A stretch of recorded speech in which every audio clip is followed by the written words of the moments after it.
I'm Glenn Campbell. I call myself a demographic philosopher. I'm looking at life and trying to predict the future through the lens of demography, or changes in human populations. And today I want to talk about the Roman Empire and why it fell. Now, the Romans were a very complex society. They controlled most of Europe and most of the Middle East back in the day, but they didn't survive. And the question is, why didn't they survive? And there are as many theories about this as there are historians. You can look at the depravity of Roman culture or the poor leadership of later emperors, but I choose to look at it from a macroeconomic standpoint. I want to step way back and talk about why civilization developed in the first place. And the reason we have civilizations is one thing: grain. About 10,000 years ago, humans learned to grow grain. And this totally changed their lifestyle. They used to be hunter-gatherers. They used to hunt animals and gather fruit and berries and move from place to place. But once they invented agriculture, they could stay in one place. They could just farm the land and stay in one place. And they learned to cultivate grain. And what's unique about grain is that it's storable. Wheat can be stored for a long period of time, so that you can grow wheat during the summer and you'll have food during the winter because you can store grain and turn it into bread.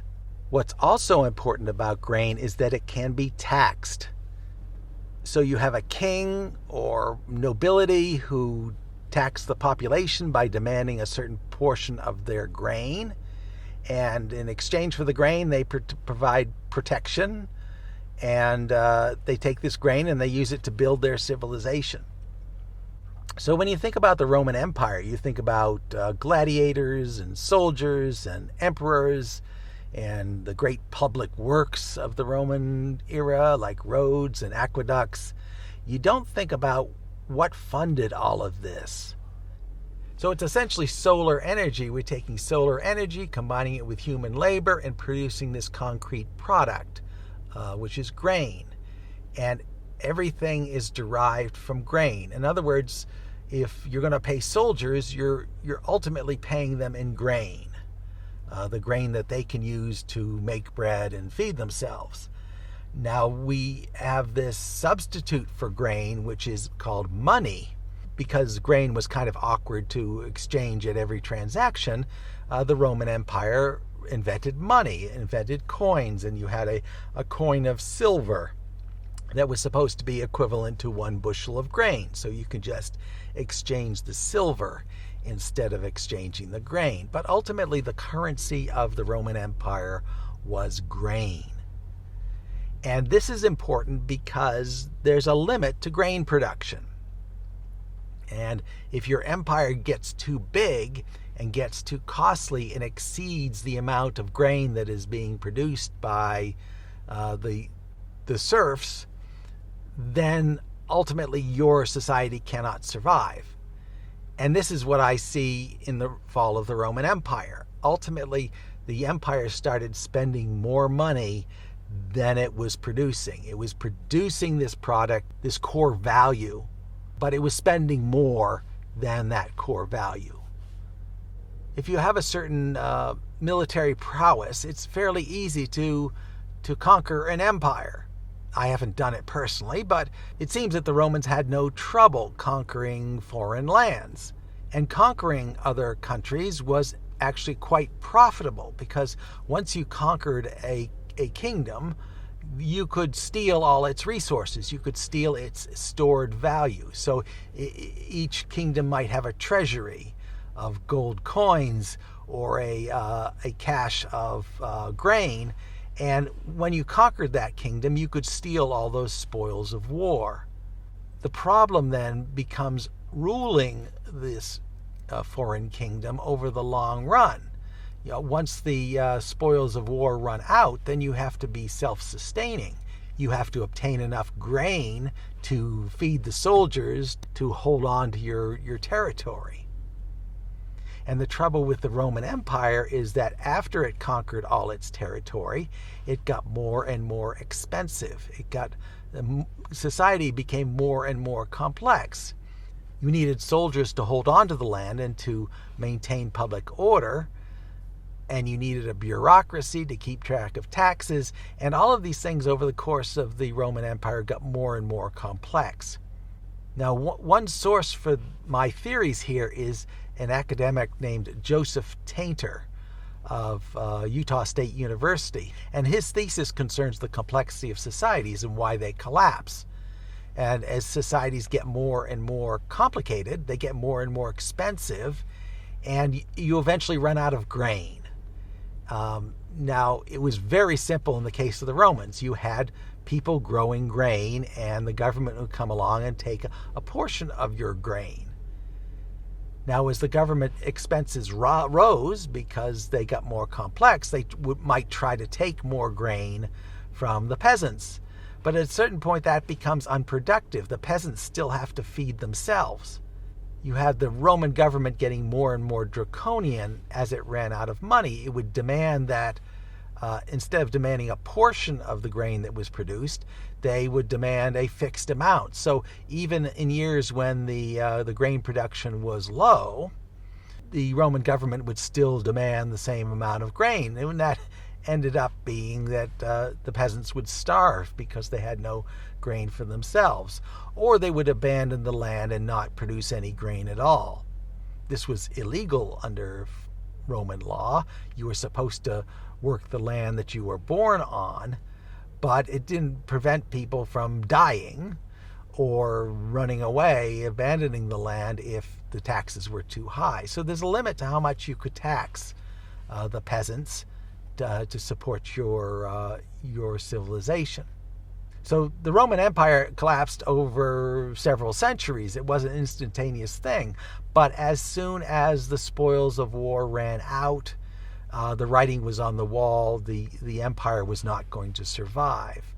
Now we look at specific events, specific emperors and what they did, and specific invasions and civil wars and things like that, and point to those as the source, the reason that Rome collapsed. But in a much larger macroeconomic perspective, the reason Rome collapsed is it was spending more grain than it had. It was promising more grain than it had. I mentioned that grain was represented by coins. A silver coin might be worth 1 bushel of grain, and the value of the silver was the same as the value of the grain. So once we substituted money for the actual grain itself, then what the government ended up doing is debasing the money. They would put less silver into the coins, so the coins were worth less, and they still expected everyone to take these coins at the same value that they were issued at, 1 coin per bushel of grain. Ultimately, this led to inflation, where 1 coin didn't really buy 1 bushel of grain. You had to have a lot of coins because you can't really cheat the system. So we have a society based on grain. Grain powers everything. It's the energy that powers the Roman Empire. In the long run, the expenses of the empire cannot exceed the amount of grain that's being produced. If we can boil this down to the simplest case, let's say there's just 2 kinds of people in the society. There are soldiers, and let's say soldiers and bureaucrats or government employees, and there are serfs who produce the grain. And if the number of bureaucrats just gets bigger and bigger, eventually it exceeds the amount of grain that the serfs can produce. And you can't overtax the serfs, or you'll kill them off. And you can't really generate more grain than you have land. So at some point, if you keep adding soldiers and bureaucrats, you exceed the amount of food that's being produced by the serfs. So even though it took the Roman Empire centuries to collapse, the writing was on the wall from the beginning that if you have too much bureaucracy, if you have too many people trying to survive off the limited resources you have, eventually you have to collapse in some way.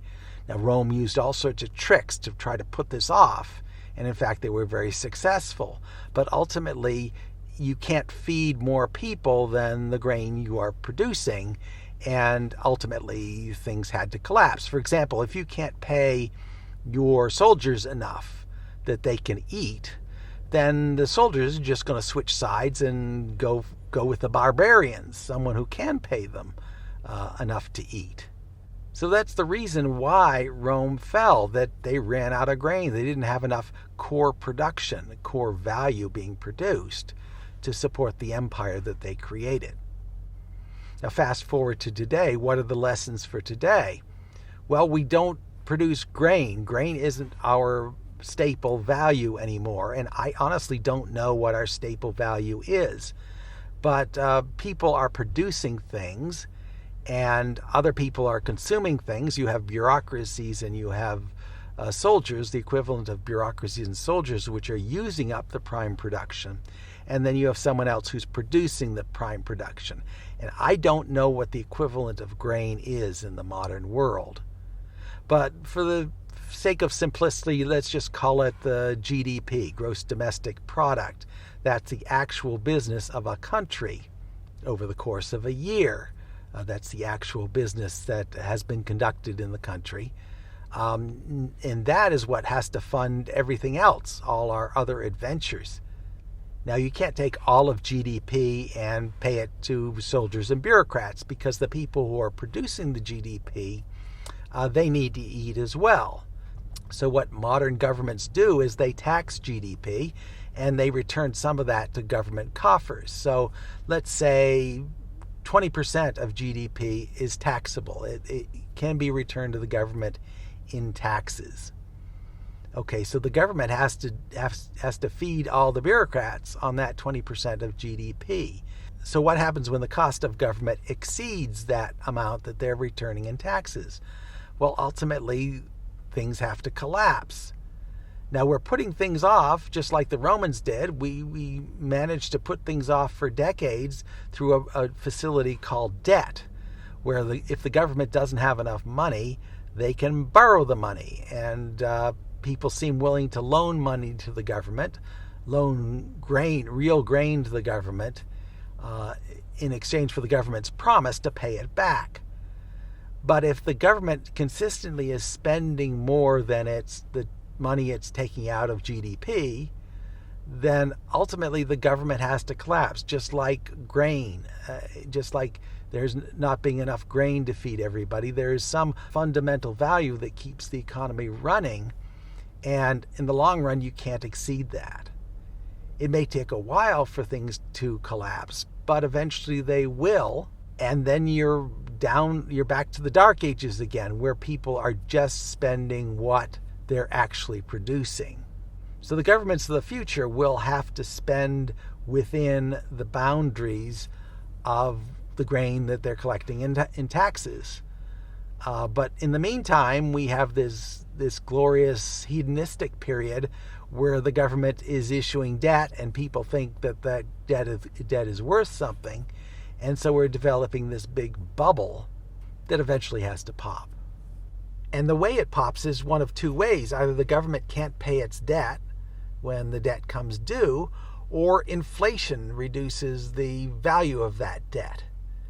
So at some point in the future, either the government will default on its debt, or there'll be such runaway inflation that the debt is devalued to the point where it can be paid back. So my lesson from the Roman Empire is that there's a core production. That society is producing core energy, a core product that everything else is built on. It was very simple in the Roman days. It was grain. Now, in the modern world, I don't know what it is. Is it agricultural production? Is it oil production? We also have the benefit of using oil that the Romans didn't have. We not only do we use solar energy from today in the form of agricultural products, but we use solar energy from the past by harvesting petrochemicals, which we can burn to to power our society. So it's still vague to me what our core production is, but GDP is a pretty good stand-in until I figure it out, that you cannot spend more than GDP. You cannot borrow more than GDP because you can't collect more taxes than the resources that the society is producing. So when I see a government like the United States with debt that amounts to 100% of GDP, and they're consistently spending more money than they're taking in taxes, this has to end in tragedy.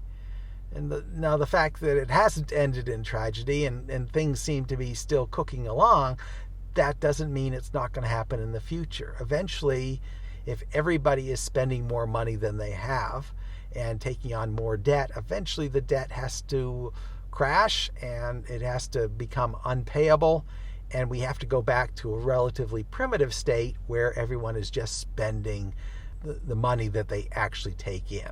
They're just spending the grain that they actually grow. And in Rome, this was very simple because grain fed everybody, and if you didn't have enough grain, well, people starved. But in the modern world, the same principles hold. In the long run, you can't spend more money than you make.